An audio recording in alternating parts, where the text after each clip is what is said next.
कुछ कहानियां केवल इतिहास में नहीं, दिलों में दर्ज होती हैं।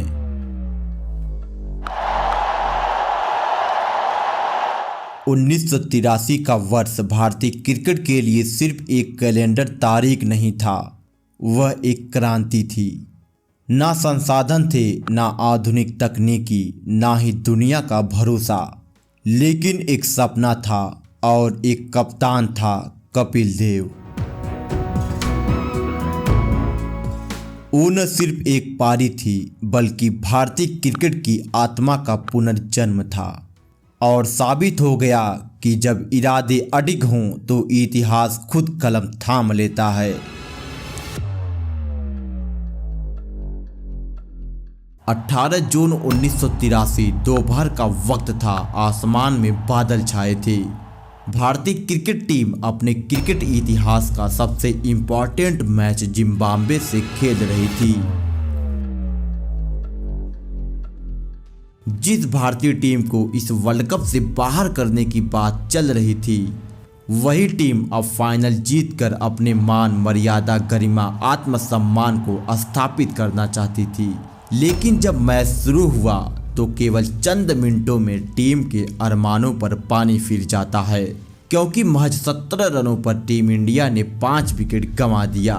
लेकिन उसके बाद कप्तान कपिल देव ने 175 रनों की ऐसी ऐतिहासिक पारी खेल डाली जिसने इंडियन टीम की औकात दुनिया को बताया। परंतु ऐसा दुर्भाग्य हुआ कि इस पारी को पूरी दुनिया देख ही नहीं पाई, क्योंकि उस वक्त इंडियन टीम को उतना महत्व नहीं दिया जाता था। इसीलिए इस मैच को टीवी पर दिखाया ही नहीं गया। लेकिन उस पारी के गवाह आज भी जिंदा हैं, जिन्होंने अपनी आंखों से देखा था। मैंने बहुत सारे इनिंग्स देखे, पर मेरे मन में 175 नॉट आउट से बेहतरीन वनडे पारी मैंने देखी ही नहीं। 1983 वर्ल्ड कप में भारतीय टीम शुरुआती 2 मैच जीतकर अगले 2 मैच हार जाती है, जिससे 5वां मैच जो जिम्बाब्वे के विरुद्ध खेला जाना था वो करो या मरो जैसी स्थिति में जा पहुंचा था। इस वक्त जिम्बाब्वे टीम के पास घातक गेंदबाज हुआ करते थे और इसी वर्ल्ड कप में जिम्बाब्वे ने ऑस्ट्रेलिया को धूल चटाया था, यानी भारत के सामने कड़ी चुनौती थी। और जब टॉस हुआ तो कपिल ने टॉस जीतकर पहले बैटिंग करने का फैसला करके पूरी दुनिया को हैरान कर दिया, क्योंकि सैयारा मूवी की तरह पिच भी गेंदबाजों का साथ निभाने के लिए हद से गुजर जाने को तैयार थी। तो ऐसे विपरीत हालात में पहले बैटिंग करना किसी को समझ नहीं आया। लेकिन सालों बाद कपिल देव ने अपनी autobiography book straight from the heart में बताया कि ऑस्ट्रेलिया टीम हमारे अंक के बराबर थी और ऑस्ट्रेलिया का रन रेट हमसे बेहतर था, तो हम पहले बैटिंग करके 300 रन बनाकर बड़े अंतर से मैच को जीतकर सेमीफाइनल में जगह बनाना चाहते थे। जब भारत की तरफ से सुनील गावस्कर और श्रीकांत मैदान पर आ रहे थे, तभी कपिल ने कहा कि इतनी जमकर बैटिंग करूं कि मुझे मैदान पर आना ही ना पड़े। इतना कहकर कपिल नहाने के लिए बाथरूम में चले जाते हैं। लेकिन पहले ओवर से ही भारतीय खेमे में मातम पसर गया, क्योंकि पीटर रॉसन ने पहले ही ओवर में सुनील गावस्कर को आउट कर दिया, जिसके बाद श्रीकांत भी इस घातक गेंदबाजी के सामने घुटने टेक देते हैं और केविन करन का शिकार हो जाते हैं। अब दोनों ओपनर वापस पवेलियन बिना खाता खोले जा चुके थे। श्रीकांत जैसा विस्फोटक खिलाड़ी 13 गेंदों पर अपना खाता भी नहीं खोल पाया था। इस कदर जिम्बाब्वे घातक गेंदबाजी कर रहा था, जिसके बाद मोइंदर अमरनाथ ने कुछ हद तक उन आग उगलती गेंदों का सामना किया, लेकिन वो भी केवल 5 रन बनाकर आउट हो गए। भारतीय टीम महज 6 रनों पर 3 विकेट गंवा चुकी थी। बलवंदर सिंह बाथरूम का दरवाजा पीट रहे थे। जैसे जैसे विकेट गिर रहे थे, उनकी पीटने की आहट तेज हो रही थी। ड्रेसिंग रूम में सन्नाटा पसरा था, लेकिन इन सब से अनजान कपिल नहा रहे थे। उनको ये मजाक लग रहा था। अब संदीप पाटिल और यशपाल शर्मा क्रीज पर होते हैं। इसके बाद कपिल के आने का नंबर था, इसीलिए सुनील बालसन ने मैदान पर जाकर पाटिल को बताते हैं कि अभी कपिल नहा रहा है, तब तक दोनों पिच पर टिके रहो जब तक कि वो बाथरूम से बाहर ना आ जाए। जैसे ही वो कहकर वापस आए तुरंत ही संदीप पाटिल आउट हो गए। 9 रनों पर 4 विकेट गिर चुका था। दूसरी तरफ कपिल सावल ले रहे थे, बलवंदर सिंह दरवाजा पीट रहे थे। जब कपिल गुस्सा होकर दरवाजा खोले तो अपने सभी बल्लेबाजों को देख शौक हो गए। जब स्कोर पूछा तो किसी ने जवाब नहीं दिया, बस टीम के मैनेजर मान सिंह ने इशारे से बताया कि 4 विकेट डाउन हो गया है। उधर दोनों अंपायर मैदान में बेकरार हो रहे थे कपिल को आउट देने के लिए, क्योंकि कपिल को मैदान में आने में काफ़ी देर हो रही थी। जैसे तैसे कपिल आधे अधूरे तैयार होकर मैदान पर ग्लव्स लेकर भागते हुए आए। मैदान में जाकर देखा तो जिम्बाब्वे फैन शैंपेन की बोतल खोल रहे थे। भारतीय प्रशंसक हताश निराश हो चुके थे। उनका ये जश्न भारतीयों को चिढ़ा रहा था। उनकी ये हंसी कपिल को अंदर ही अंदर झकझोर रही थी। कपिल ने यशपाल से कहा कि तुम सिर्फ अपना विकेट बचाए रखो, रनों के बारे में मत सोचो। यशपाल ने थोड़ी देर तक कपिल का साथ जरूर निभाया, लेकिन 17 के स्कोर पर यशपाल भी आउट हो गए। भारतीय टीम मात्र 17 रनों पर अपने 5 विकेट गंवा देती है। यहाँ सबको मालूम हो गया कि कुदरत आज ऐसा मंजर दिखाने वाली है जिससे हर कोई अनजान है, जिसे देख हर किसी की रूह कांप जाएगी, आंखें नम हो जाएगी। क्योंकि यह मैच वर्ल्ड कप जीतने का सपना तो खत्म हो चुका था, लेकिन इतना बुरी तरह हारना भारतीय क्रिकेट के भविष्य के लिए बेहद ही चिंताजनक होने वाला था। क्योंकि उस वक्त टीम इंडिया मैच नहीं जीत पाती थी, इसीलिए कोई टिकट ही नहीं खरीदता था। और इस वर्ल्ड कप में भारत ने कुछ अच्छा प्रदर्शन किया था, इसीलिए कुछ लोग मैदान तक आए थे। लेकिन अब ऐसा प्रदर्शन देखने के बाद जो आया था वो जाने वाला था, और वो क्रिकेट देखने कभी नहीं आने वाला था। स्टेडियम की कुर्सियां धीरे धीरे खाली हो रही थी। यशपाल के जाने के बाद रोजर बिन्नी मैदान पर आते हैं और कपिल देव ने उनसे कहा कि अपना विकेट बचा कर रखो, रनों के बारे में मत सोचो। जिसके बाद दोनों के बीच एक शानदार अर्धशतकी पार्टनरशिप हुई। एक तरफ कपिल पीट रहे थे, दूसरी तरफ बिन्नी, लेकिन 22 रनों के स्कोर पर बिन्नी आउट हो गई। इस वक्त भारतीय टीम का स्कोर 77 रनों पर 6 विकेट था। अभी स्कोर बोर्ड में केवल 1 रन ही जुड़ा था कि तभी रवि शास्त्री भी भारत को जिंदा हुई उम्मीदों को भी अपने साथ पवेलियन लेकर चले जाते हैं। ऐसे में अब स्कोर 78 रनों पर 7 विकेट हो जाता है। यहाँ से एक शर्मनाक हार इंतजार कर रही थी, इसीलिए लोग स्टेडियम में ही अपनी टिकटें फाड़ने लगे, लोग घर जाने लगे। लेकिन उस दिन जो भी स्टेडियम में रुका उसने एक ऐसी पारी देखी जैसी पारी आज तक नहीं देख पाया। अब नशे में आई पूरी बारात वापस जा चुकी थी, परंतु दूल्हे के रूप में खड़ा था कपिल देव अपनी दुल्हनिया को अपने साथ ले जाने के लिए, और वह तैयार ही नहीं था इस वर्ल्ड कप के बिना ही भारत देश लौटने के लिए। रवि शास्त्री के जाने के बाद मैदान पर मदन लाल आते हैं। कपिल ने मदन लाल के साथ मिलकर रणगति को तेजी से आगे बढ़ाया, लेकिन फिर भी बिना बाउंड्री लगाए, और दोनों ने मिलकर लंच तक 49 रनों की पार्टनरशिप कर दिया। और अब स्कोर 127 रनों पर 7 विकेट होता है। जब कपिल वापस आए तो सबका सिर शर्म से झुक चुका था। कोई कपिल से नजरें तक नहीं मिला पा रहा था, क्योंकि इस हार के बाद इस वर्ल्ड कप का सफर यहीं इन्हीं वादियों में दफन हो जाता। लंच के बाद जब दोबारा से कपिल बैटिंग करने आ रहे थे तो उनका तेवर बदला बदला सा दिखाई दे रहा था, क्योंकि अब उनके पास मौका था अपने संकल्प को पूरा करने का, और मैदान पर उनका आक्रामक तेवर देखने को मिलता है।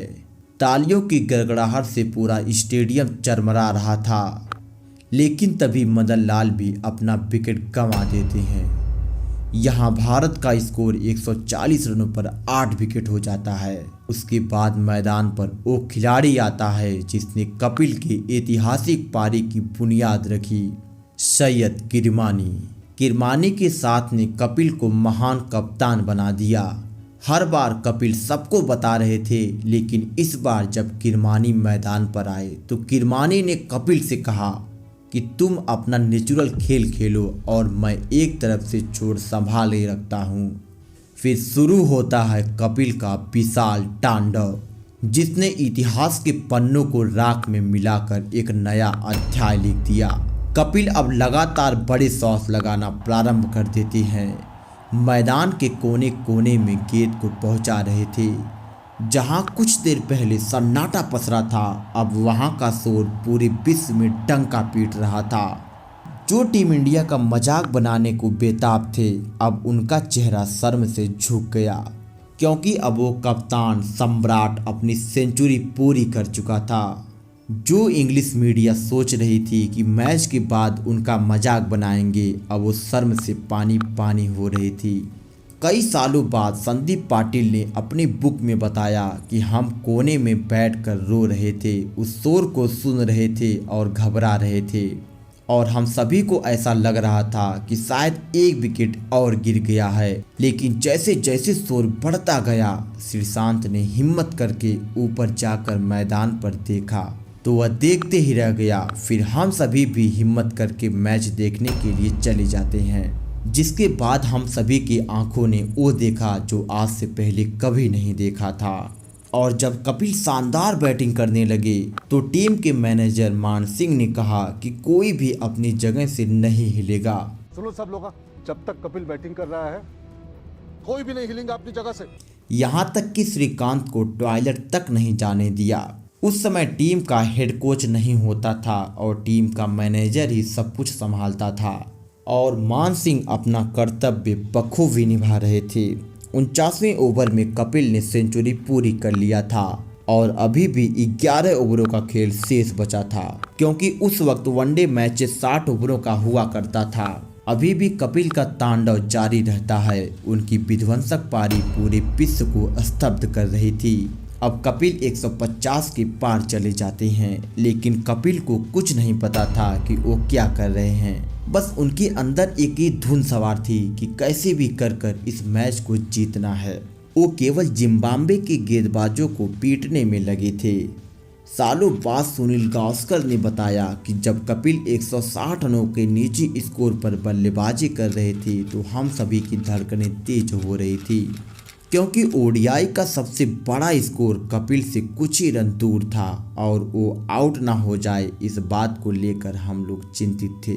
जब कपिल ने सिंगल लिया तो सभी लोगों ने एक साथ जश्न मनाया। पूरा स्टेडियम तालियों की गड़गड़ाहट से झूम उठा।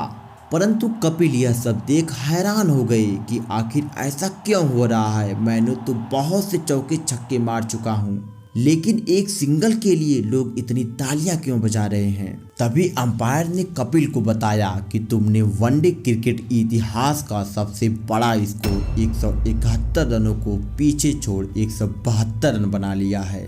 तब जाकर कपिल ने लोगों के तालियों का अभिवादन किया। कपिल ने 138 गेंदों पर 175 रनों की ऐतिहासिक पारी खेली और हारे हुए मैच को अब जीतने की दहलीज पर ला खड़ा कर दिया था। लेकिन किरमानी के सूझबूझ ने कपिल को विश्वास दिलाया था। दोनों के बीच 126 रनों की साझेदारी हुई थी। लेकिन सबसे बड़ा दुर्भाग्य यह हुआ कि इस मैच को लाइव टीवी पर दिखाया ही नहीं जा रहा था। यहाँ तक कि इस मैच की कोई हाइलाइट्स के लिए रिकॉर्डिंग भी नहीं हो रही थी। और यह दुर्भाग्य हमारा नहीं, पूरे विश्व का था कि वह इस ऐतिहासिक पारी को देख नहीं सके, कि उस दिन बीबीसी स्ट्राइक पर थी। परंतु यह एक झूठ था, क्योंकि उस दिन कैमरामैन भी था, कैमरा भी था, रिकॉर्डिंग भी हो रही थी, फोटोज भी खींचे जा रहे थे। लेकिन यह सब वहाँ हो रहा था जहाँ बड़ी बड़ी टीमें आपस में खेल रही थी। लॉर्ड्स के मैदान पर वेस्टइंडीज ऑस्ट्रेलिया का मैच हो रहा था। मैनचेस्टर के मैदान पर इंग्लैंड और पाकिस्तान का, डर्बी के मैदान पर श्रीलंका और न्यूजीलैंड के बीच मैच हो रहा था। यानी बीबीसी ने इन तीनों जगह हाइलाइट्स के लिए एक एक कैमरा जरूर भेजा। 2 जगह तो लाइव दिखाया जा रहा था, लेकिन भारत के यहाँ ना तो कोई कैमरा था, ना कोई फोटो लिया गया, ना ही कोई रिकॉर्डिंग किया गया, क्योंकि उस वक्त भारतीय मैचों में व्यूवरशिप अच्छी नहीं मिलती थी। इसीलिए पूरी दुनिया भारत को एक कमजोर टीम समझती थी। यह भी वक्त था जब पूरी दुनिया भारत को अहमियत ही नहीं देती थी। इसीलिए यह वर्ल्ड कप सबसे ज़्यादा मायने रखता है। यदि आज क्रिकेट टीम यहाँ पर खड़ी है तो उसका सबसे बड़ा कारण है 1983 का वर्ल्ड कप। भारत का स्कोर 60 ओवर की समाप्ति पर 266 रन होता है और जब दूसरी पारी में जिम्बाब्वे 266 रनों का पीछा करने मैदान पर उतरी तो मात्र 235 रन ही बना सकी और भारत ने केवल मैच ही नहीं जीता बल्कि सेमीफाइनल फिर फाइनल भी जीतकर पूरी दुनिया को बता दिया कि हम भारतीयों को हल्के में लेने की गलती तक ना करना। इस वर्ल्ड कप के बाद से ही क्रिकेट की धरती पर टीम इंडिया की इज्जत मान मर्यादा आत्मसम्मान स्थापित हो जाता है। और यदि कपिल की यह पारी देखकर अच्छा लगा हो तो वीडियो को लाइक और चैनल को सब्सक्राइब जरूर कीजिएगा। आपका अपना कीमती समय देने के लिए बहुत बहुत धन्यवाद।